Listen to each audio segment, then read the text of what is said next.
नमस्ते। Money capital channel में आप सबका स्वागत है। तो आज हम इस वीडियो में सिटी नेटवर्क इस कंपनी के बारे में इन्फॉर्मेशन देखेंगे और उससे एनालिसिस करेंगे कि इस कंपनी का शेयर हमें फ्यूचर में एक मल्टीबैगर होते हुए देखने को मिलेगा या फिर नहीं, और इससे हमें इस कंपनी में इन्वेस्टमेंट करने से यहाँ पर एक अच्छे खासे रिटर्न मिल सकते हैं या फिर नहीं।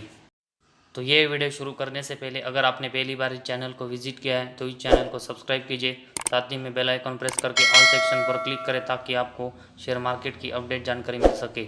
तो आज हम इस वीडियो में सिटी नेटवर्क लिमिटेड इस कंपनी के बारे में इंफॉर्मेशन देखने वाले हैं और उससे एनालिसिस करने वाले हैं कि ये कंपनी का शेयर हमें फ्यूचर में एक मल्टीबैगर होते हुए देखने को मिलता है या फिर नहीं। तो इसके लिए कंपनी के जो वेरियस इन्फॉर्मेशन है तो उसके बारे में हम इन्फॉर्मेशन देखेंगे और उससे एनालिसिस करेंगे कि कंपनी का परफॉर्मेंस हमें आने वाले दिनों में कैसे रहते हुए देखने को मिल सकता है। तो सबसे पहले हम सिटी नेटवर्क लिमिटेड कंपनी का बिजनेस देखेंगे। तो कंपनी हमें wire broadband service provider company देखने को मिल रही है। वही इसमें अगर हम देखेंगे तो कंपनी जो टेलीविज़न चैनल्स है उसका डिस्ट्रीब्यूशन हमें करते हुए देखने को मिल रही है, जो कि कंपनी हमें डिजिटल केबल डिस्ट्रीब्यूशन नेटवर्क और जो अलाइड सर्विस है तो उसके थ्रू ये टेलीविज़न चैनल्स का जो डिस्ट्रीब्यूशन है वो हमें कंपनी करते हुए देखने को मिल रही है।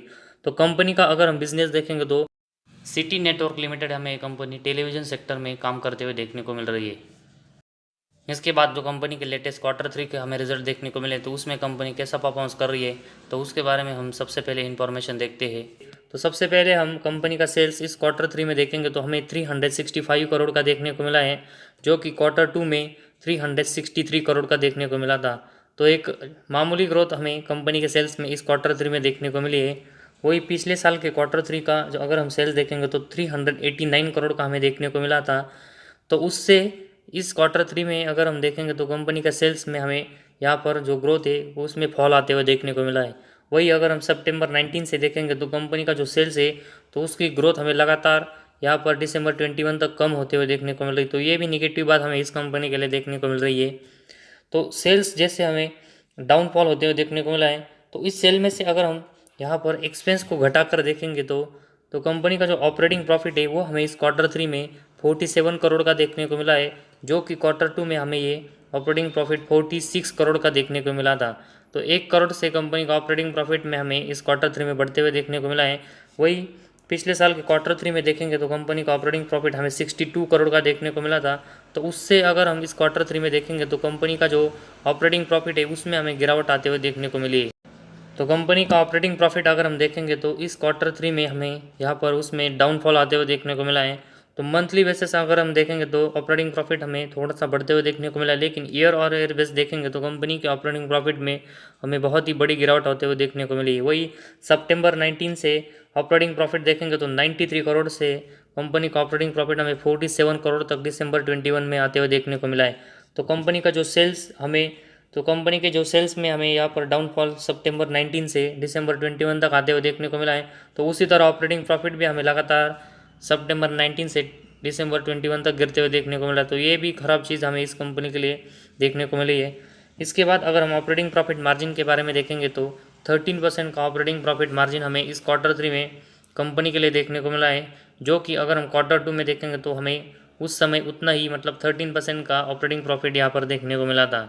वही अगर हम पिछले साल के क्वार्टर 3 में देखेंगे तो उस समय कंपनी का ऑपरेटिंग प्रॉफिट मार्जिन 16% का था।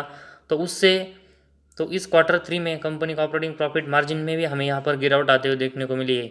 वही सितंबर 19 से ऑपरेटिंग प्रॉफिट मार्जिन देखेंगे तो हमें उस समय 23% का देखने को मिला था और उसमें लगातार हमें यहाँ पर डाउनफॉल ऑपरेटिंग प्रॉफिट मार्जिन में दिसंबर 21 तक देखने को मिली है, जो कि हमें 23% से 13% तक अभी ऑपरेटिंग प्रॉफिट मार्जिन देखने को मिला है। तो ऑपरेटिंग प्रॉफिट मार्जिन में भी कंपनी को यहाँ पर तो कंपनी का ऑपरेटिंग प्रॉफिट मार्जिन भी हमें यहाँ पर दिसंबर 21 तक पिछले कुछ क्वार्टर से कम होते हुए देखने को मिला है। तो कंपनी का सेल्स ऑपरेटिंग प्रॉफिट और ऑपरेटिंग प्रॉफिट मार्जिन तीनों जो कंपनी के लगातार हमें कम होते हुए देखने को मिले, तो कंपनी को आने वाले दिनों में इसको अच्छे से बढ़ाना पड़ेगा, तभी हमें कंपनी यहाँ पर आने वाले दिनों में एक मल्टीबैगर होते हुए देखने को मिल सकती है, वरना नहीं। इसके बाद कंपनी का अगर हम नेट प्रॉफिट देखेंगे तो इस क्वार्टर 3 में कंपनी का नेट प्रॉफिट हमें -60 करोड़ का देखने को मिला है, जो कि अगर हम क्वार्टर 2 में देखेंगे तो क्वार्टर 2 में भी हमें कंपनी 60 करोड़ के लॉस में देखने को मिली थी। तो कंपनी का जो नेट प्रॉफिट है उसमें हमें क्वार्टर 2 और क्वार्टर 3 में दोनों में कंपनी का लॉस है वो यहाँ पर सेम देखने को मिला है, और उसी वजह से कंपनी के जो परफॉर्मेंस है वो हमें डाउन लगातार होते हुए देखने को मिले। वही पिछले साल के Q3 में अगर देखेंगे तो कंपनी का जो लॉस है वो हमें 57 करोड़ का देखने को मिला था। तो पिछले साल के Q3 में भी हमें कंपनी लॉस में देखने को मिली थी। वही अगर हम पिछले सितंबर 19 से देखेंगे तो कंपनी हमें दिसंबर 21 तक एक भी क्वार्टर ऐसा नहीं है जिसमें हमें कंपनी प्रॉफिट में आते हुए देखने को मिली है। तो इसी वजह से इस कंपनी में ज़्यादा अमाउंट यहाँ पर इन्वेस्टमेंट करना अभी सही नहीं होगा, जिस तरह कंपनी लगातार हमें लॉस में यहाँ पर देखने को मिली है। ओवरऑल अभी इन्वेस्टमेंट करने से इस कंपनी में हमें यहाँ पर ज़्यादा प्रॉफिट नहीं होगा। इसके बाद ईपीएस भी देखेंगे तो ईपीएस भी हमें सितंबर 19 से लगातार माइनस में देखने को मिल रहा है और ये भी कंपनी के परफॉर्मेंस में हमें ख़राब बात देखने को मिल रही है। तो कंपनी के जो Q3 के परफॉर्मेंस है उसमें कंपनी के सेल्स, साथ ही में ऑपरेटिंग प्रॉफिट मार्जिन, साथ ही में कंपनी का नेट प्रॉफिट और ईपीएस है, उन सभी में हमें कंपनी सितंबर 19 से अगर हम देखेंगे तो दिसंबर 21 तक तो कंपनी के सभी परफॉर्मेंस हमें लगातार डाउनफॉल होते हुए देखने को मिले हैं। और इसी की वजह से अगर हम देखेंगे तो कंपनी का शेयर हमें यहाँ पर मल्टीबैगर अभी होते हुए देखने को नहीं मिला है। तो इन सब में कंपनी को आने वाले दिनों में अच्छी ग्रोथ करनी पड़ेगी, तभी हमें कंपनी का शेयर अभी यहाँ पर अच्छे से परफॉर्म करते हुए मल्टीबैगर बनते हुए देखने को मिल सकता है। लेकिन कंपनी जो लॉस में, तो इसके बावजूद अगर हम देखेंगे तो कंपनी का शेयर हमें आने वाले दिनों में ऊपर की ओर जाते हुए देखने को मिलता है। तो उसका सबसे बड़ा रीज़न हम देखेंगे तो जो ऑपरेटर है वही हमें यहाँ पर कंपनी लॉस में होने के बावजूद इस कंपनी के शेयर को ऊपर ले जाते हुए देखने को मिल सकते हैं। तो इसी वजह से यहाँ पर हमें इस कंपनी में केयरफुल रहकर इन्वेस्टमेंट करनी पड़ेगी।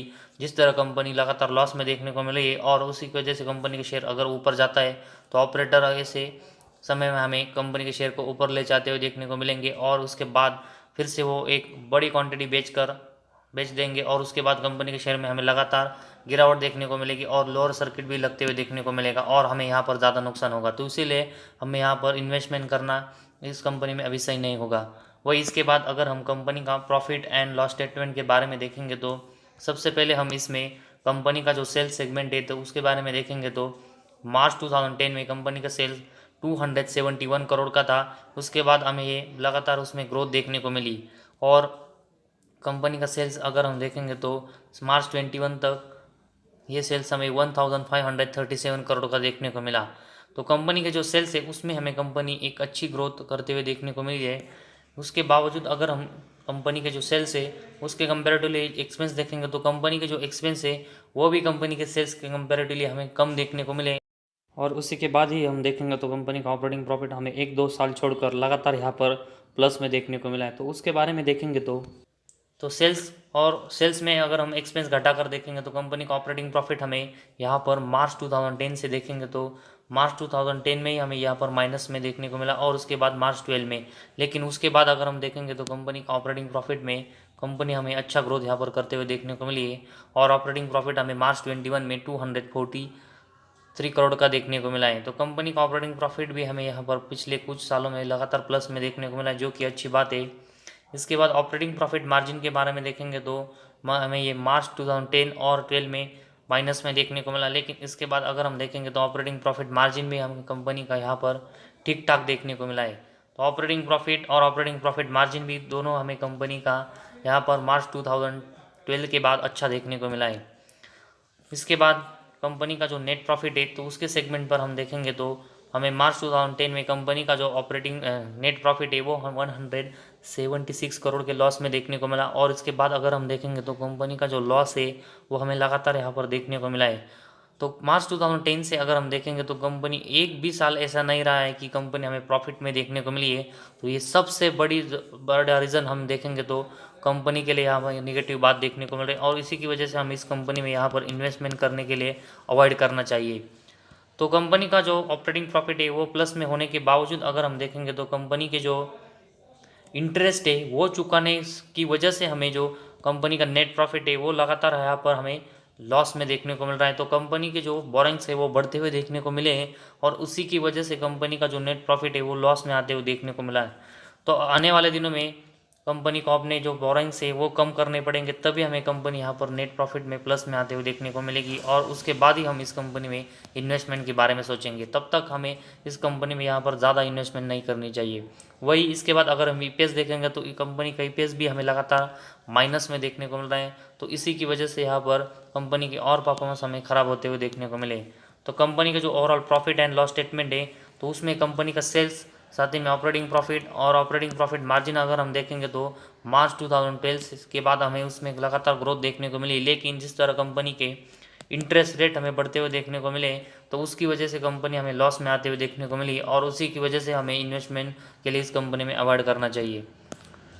तो इसके बाद कंपनी की जो बैलेंस शीट है तो उसके बारे में हम यहाँ पर देखेंगे तो कंपनी के जो रिजर्व है वो हमें यहाँ पर मार्च 2010 में -198 करोड़ के देखने को मिले, और उसके बाद मार्च 14 तक हमें माइनस में देखने को मिले। लेकिन इसके बाद अगर हम मार्च 15 से मार्च 19 तक देखेंगे तो कंपनी के जो रिजर्व है वो हमें फिर से प्लस में आते हुए देखने को मिले थे। लेकिन अगर हम मार्च 20 और 21 में देखेंगे तो कंपनी के जो रिजर्व है वो हमें फिर से माइनस में देखने को मिले, और सितंबर 21 में ये रिजर्व हमें -450 करोड़ के देखने को मिले। तो कंपनी के जो रिजर्व है उसमें हमें कंपनी पिछले कुछ क्वार्टर्स में देखेंगे तो कंपनी के जो परफॉर्मेंस है वो ख़राब होते हुए देखने को मिले, जो कि कंपनी के लिए एक नेगेटिव बात है। तो रिजर्व के कंपेरेटिवली अगर हम कंपनी के बोरेंग्स देखेंगे तो कंपनी का बोरेंग्स हमें मार्च 2010 में 476 करोड़ का देखने को मिला था। तो उसके बाद अगर हम देखेंगे तो कंपनी के जो रिजर्व है बोरेंग्स है उसमें हमें यहाँ पर लगातार ग्रोथ देखने को मिली, और कंपनी के बोरेंग्स हमें 1000 करोड़ के पास जहाँ पर सितंबर 21 में जाते हुए देखने को मिले। तो कंपनी का जो बोरेंग्स है वो इतना ज़्यादा हमें बढ़ते हुए देखने को मिला है, उसके कंपेरेटिवली कंपनी के जो रिजर्व है वो हमें माइनस में देखने को मिले। तो कंपनी का जो जिस तरह प्राइस है और उसके बावजूद अगर हम कंपनी का बोरेंग्स देखेंगे तो 1000 करोड़ का जो बोरेंग्स है तो उसी की वजह से कंपनी को हमें लगातार बड़े लॉस यहाँ पर होते हुए देखने को मिले हैं। तो इसी वजह से यहाँ पर हमें कंपनी इन्वेस्टमेंट के लिए अच्छी देखने को नहीं मिल रही है। तो कंपनी अगर यहाँ पर अपने लॉस तो अगर कंपनी को अपने लॉस कम करने हैं तो कंपनी का अपना ऊपर का जो बोरेंग्स है वो भी कम करना पड़ेगा, तभी हमें कंपनी एक अच्छी इन्वेस्टमेंट के लिए देखने को मिलेगी। तो कंपनी की जो बैलेंस शीट है उसमें भी हमें कंपनी यहाँ पर ख़राब देखने को मिल रही है। इसके बाद कंपनी का जो कैश फ्लोज का सेगमेंट है तो उसके बारे में देखेंगे तो कंपनी का जो कैश फ्लोज का सेगमेंट है उसमें कंपनी का नेट कैश फ्लो हमें मार्च 21 में -64 करोड़ का देखने को मिला है। तो मार्च 20 में ज़रूर हमें कंपनी के नेट कैश फ्लो प्लस में देखने को मिले थे, लेकिन अभी हमें कंपनी की जो कैश फ्लो है वो भी माइनस में देखने को मिल रही है। ये भी कंपनी के लिए ख़राब बात हमें यहाँ पर देखने को मिल रही है। तो कंपनी को आने वाले दिनों में इसमें भी ग्रोथ करनी पड़ेगी, तभी हमें कंपनी के लिए एक अच्छी बात होती हुई देखने को मिलेगी, और हम इस कंपनी में इन्वेस्टमेंट के बारे में सोचेंगे।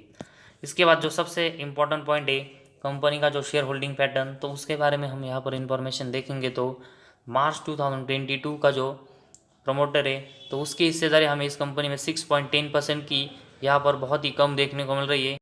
इसके बाद हम एफआईज है तो उनके बारे में यहाँ पर देखेंगे तो एफआईज की इन्वेस्टमेंट हमें इस कंपनी में 7.89% की देखने को मिल रही है, और पिछले अगर हम कुछ क्वार्टर से देखेंगे तो एफआईज भी हमें इस कंपनी में अपनी शेयर होल्डिंग लगातार कम करते हुए देखने को मिले, जो कि यहाँ पर भी खराब बात देखने को मिल रही है। वही डीआईएस के पास देखेंगे तो 0.01% की यहाँ पर ना के बराबर हिस्सेदारी देखने को मिल रही है। वही पब्लिक के पास देखेंगे तो 86% की हिस्सेदारी हमें मार्च 22 में देखने को मिली है। पब्लिक की हिस्सेदारी अगर हम देखेंगे तो लगातार हमें इसमें ग्रोथ देखने को मिल रही है। उसके कंपेरेटिवली अगर हम प्रमोटर और एफआईज की हिस्सेदारी देखेंगे तो उसमें हमें लगातार यहाँ पर जो हिस्सेदारी है उनकी कम होते हुए देखने को मिली है, और उसी की वजह से अगर हम देखेंगे तो जो प्रमोटर और एफआईज पर ही इस कंपनी में हमें यहाँ पर ज़्यादा इंटरेस्ट देखने को नहीं मिल रहा है, और इसके बावजूद पब्लिक का इंटरेस्ट हमें इस कंपनी में लगातार बढ़ते हुए देखने को मिला है। तो इसी वजह से जो पब्लिक के जो शेयर होल्डर है उनको यहाँ पर सतर्क रहना पड़ेगा कि इस कंपनी के जैसे परफॉर्मेंस है उसको देखने के बाद ही इस कंपनी में हमें इन्वेस्टमेंट करनी चाहिए। जिस तरह यहाँ पर एफआईज हमें शेयर होल्डिंग कम कर रहे हैं तो उसी तरह कंपनी जो लॉस में है तो उसी तरह हमें अपनी इस कंपनी में अगर हमें प्रॉफिट हो रहा है किसी भी वजह से तो हमें इसमें पहले प्रॉफिट बुकिंग करनी चाहिए। और अभी जो इस कंपनी में इन्वेस्टमेंट करना चाहते हैं तो उनको यहाँ पर ना के बराबर ही इन्वेस्टमेंट करनी चाहिए। जिस तरह कंपनी का परफॉर्मेंस हमने देखा उसमें कंपनी लगातार लॉस में हमें जाते हुए देखने को मिल रही है। तो जो सिटी नेटवर्क है तो इस कंपनी का अगर हम इन्वेस्टमेंट के बारे में देखेंगे और फ्यूचर का परफॉर्मेंस देखेंगे तो अभी तक जो परफॉर्मेंस हमें देखने को मिल रहे हैं कंपनी के, उसकी वजह से कंपनी हमें आने वाले दिनों में जल्दी यहाँ पर एक मल्टीप्लिकेटर होते हुए देखने को नहीं मिल सकती। जिस तरह कंपनी हमें लगातार लॉस में देखने को मिल रही है तो कंपनी अगर फ्यूचर में बोरेंग्स कम करती है तभी हमें कंपनी यहाँ पर मल्टीप्लिकेटर होते हुए देखने को मिल सकती है, वरना नहीं। तो इस कंपनी में हमें यहाँ पर अपनी इन्वेस्टमेंट को ज़्यादा क्वांटिटी में करने से अवॉइड करना चाहिए। तो आज हमारे इस वीडियो में बस इतना ही। अगर आपको हमारा वीडियो पसंद आया तो इस चैनल को ज़रूर सब्सक्राइब कीजिए।